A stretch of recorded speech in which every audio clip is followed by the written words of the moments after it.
There is a single waterway through which roughly a fifth of all the oil the world uses must pass. At its narrowest, the shipping lane is just 2 miles wide in each direction. One country sits along its entire northern shore, and that country has said more than once that it could close the strait whenever it chooses. First, the geography.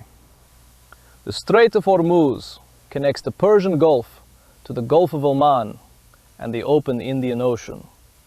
On its northern side lies Iran. On its southern side lie Oman and the United Arab Emirates. Its importance is concentration. The countries ringing the Persian Gulf hold some of the largest oil and gas reserves on the planet. Saudi Arabia, Iraq, Kuwait, Qatar, the United Arab Emirates, and Iran itself.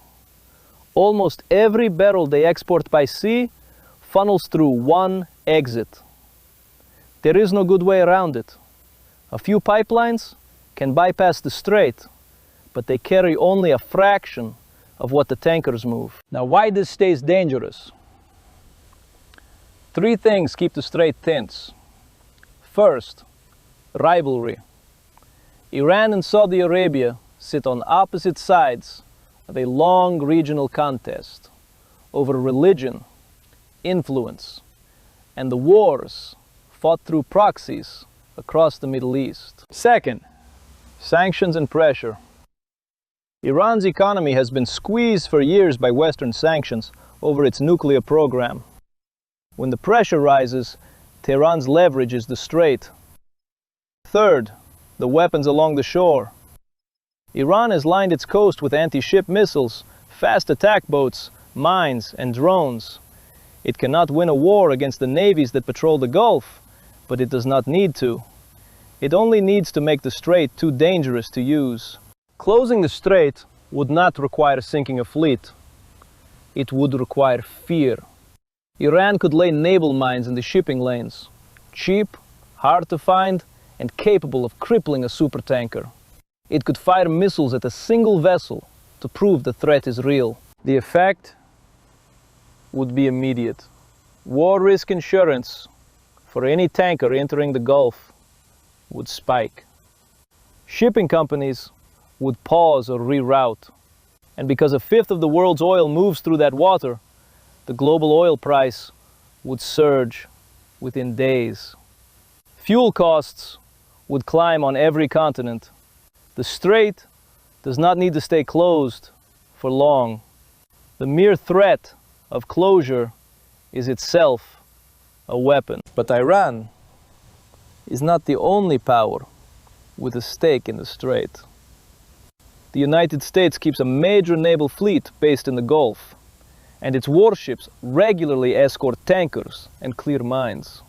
Britain, France, and other navies patrol alongside. And here lies the deeper logic. Iran's own oil also leaves through Hormuz. Closing the strait would choke Tehran's revenue alongside everyone else's. It would enrage China, Iran's largest oil customer and most important partner. So the threat is real, but the act would be self-harming. The strait stays open not because no one can close it, but because closing it would hurt the one doing it most of all. 3 uncertainties now sit over Hormuz. 1. Miscalculation. The strait is crowded with warships, tankers, drones, and fast boats operating in close quarters. A single mistaken shot could escalate faster than anyone intends. 2. The slow workarounds. Gulf states are building new pipelines to carry oil to coasts outside the strait. But those pipelines still cannot match the volume the tankers move. 3. The nuclear question. If pressure over Iran's nuclear program sharpens into open conflict, the strait is where Tehran has always said it would answer. The Strait of Hormuz is 2 miles of shipping lane, but it is also a valve on the world's energy supply, and one nation's hand rests on that valve. For now, the cost of closing it is too high for anyone to pay, including Iran. The strait stays open on the balance of fear, and balances of fear are only stable until they are not. That was Hormuz, briefly. Subscribe to World Briefly for more focused explainers on the next regional story that matters.